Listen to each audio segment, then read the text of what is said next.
I'm Savannah, and this is the first YouTube video that I've ever filmed that's not like a speech or a vlog or something like that, so we're gonna see how this one goes.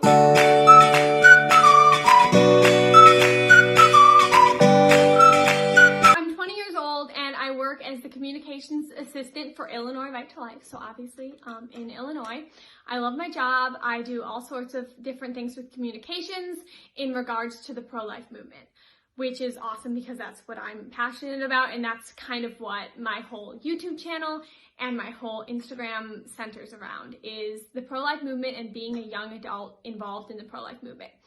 But outside of that, I also do crisis pregnancy counseling with an organization called Let Them Live, and that includes talking to women who are considering abortion and just kind of trying to give them the help that they need. Let Them Live gives moms financial help, gives moms help in regards to just needing someone to talk to, all sorts of things in regards to that. And I do kind of the discussion part with the women and just telling them that there's help available all throughout the 9 months of pregnancy. So that's what I do on the side. So that's just a little bit about me. I also have a dog. She's a year and a half old about. She's a husky, and she's super sweet. Her name's Snickers. So other than that, I'm going to get to the questions now. I wrote them down because my phone's up there.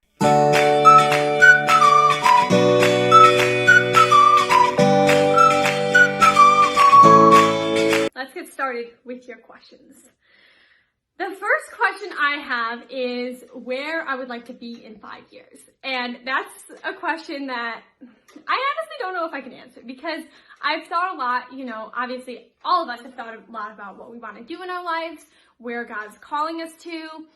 And right now in my life, I know that God's calling me to serve women who are considering abortion, to help with the pro-life movement in Illinois. I know that's where I'm supposed to be currently in my life. In 5 years, honestly, I have no clue. I do think that throughout my entire life, I will work in the pro-life movement in some capacity, whether it's actually working full-time in the pro-life movement, whether it's just doing sidewalk counseling outside of abortion clinics, whether it's writing for pro-life blogs, being ambassadors for pro-life companies on social media, whatever that looks like. So in 5 years, I don't know. Ideally, I would live somewhere with warmer weather, because anyone who knows me knows that I absolutely love the warmth. I love the beach.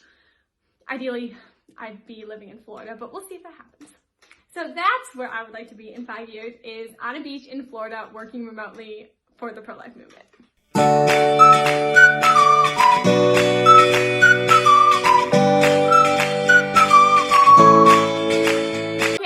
Next question is, well, I kind of paraphrased it because there were a few questions about this. On my Instagram page and in a blog that I also have that I'll link in the bio, I talk a lot about modesty, and I talk a lot about how the word modesty, modest dress, that can kind of, that was my dog. She's probably coming over here. That can kind of be construed in a way that girls like me, young girls would be like, ew, I don't want to be modest. I don't want to dress modestly. That's disgusting. That looks gross and frumpy. And to be honest, a lot of the times, dressing modestly, the way Catholic culture right now does look frumpy. I don't know if I'm explaining this well, but what I want to get across is that modesty does not mean frumpiness. Modesty means showing your body in a beautiful light, showing your body in a way that doesn't show too much, in a way that draws attention to your face. Modesty really should not at all be frumpiness, because that's not really respecting your body as the temple of the Holy Spirit. I think that true modesty would be, for girls at least, would be dressing fashionably in a way that shows who you are inside, and that does not reveal too much. So I really think that once we start seeing modesty as what to wear and what not to wear, and I mean, it differs for every person. I mean, once we see modesty as what to wear and not what not to wear, I think we'll get somewhere as a Catholic community. I think for me at least, when I was younger, modesty was a lot about what not to wear. And I think that was really hard for me because I didn't really I was never really into fashion. I didn't really want to think about what I was going to wear that day, what I was going to wear the next day. I didn't want to think about that. I didn't want to have to spend time thinking about that. And so modesty had kind of a negative connotation. And I started seeing it more as what's going to portray who I am, what's going to portray me as a woman in this culture, you know, to be different than the style that just kind of shows everything, but at the same time to dress nicely and for people to say, wow, like that girl knows how to dress, you know?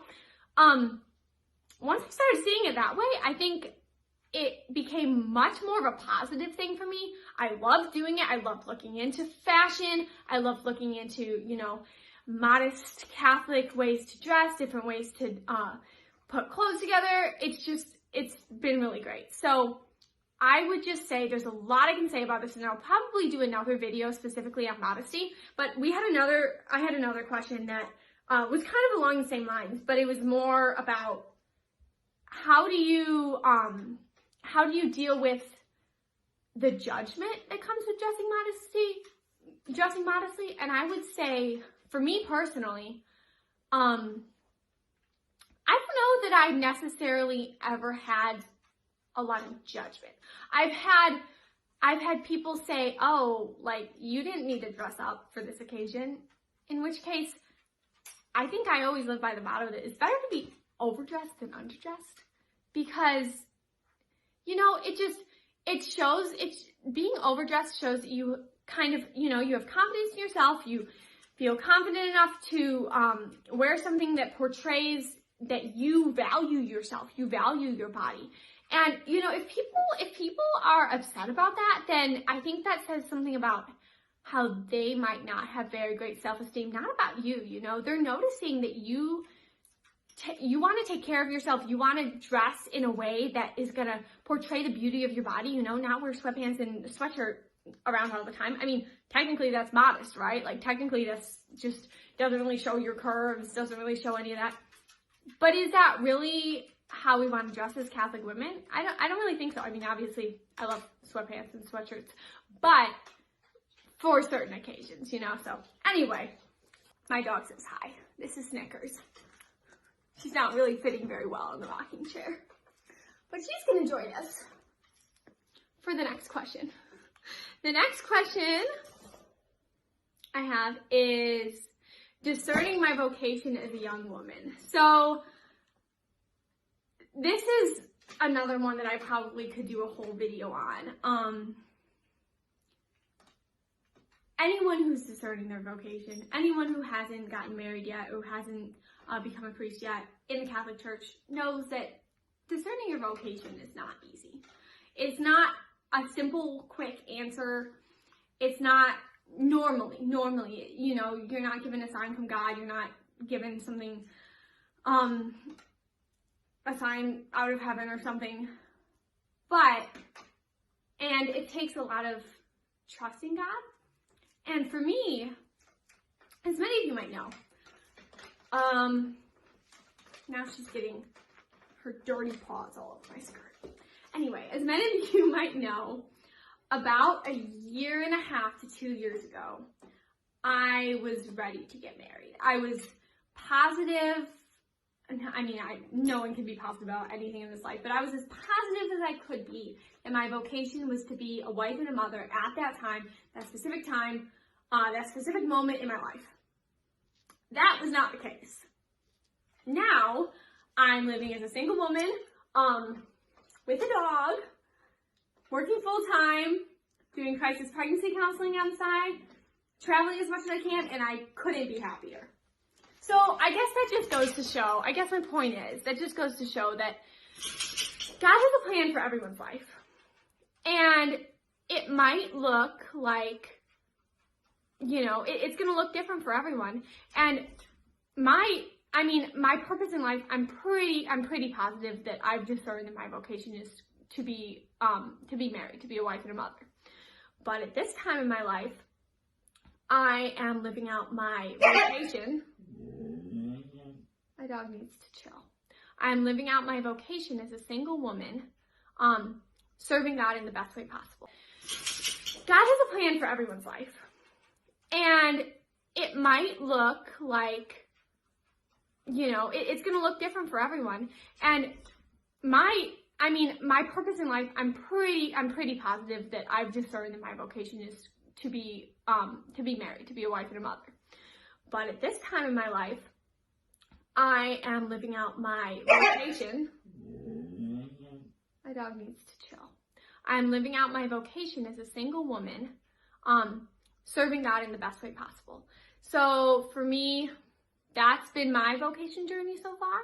It's going to continue. I think that we all need to pray about our vocations, pray for more vocations to the priesthood in men, pray for everyone's vocation. I pray for my future spouse every day. So I've done that since I was in 8th grade. I'm not going to say every day because obviously we all forget things.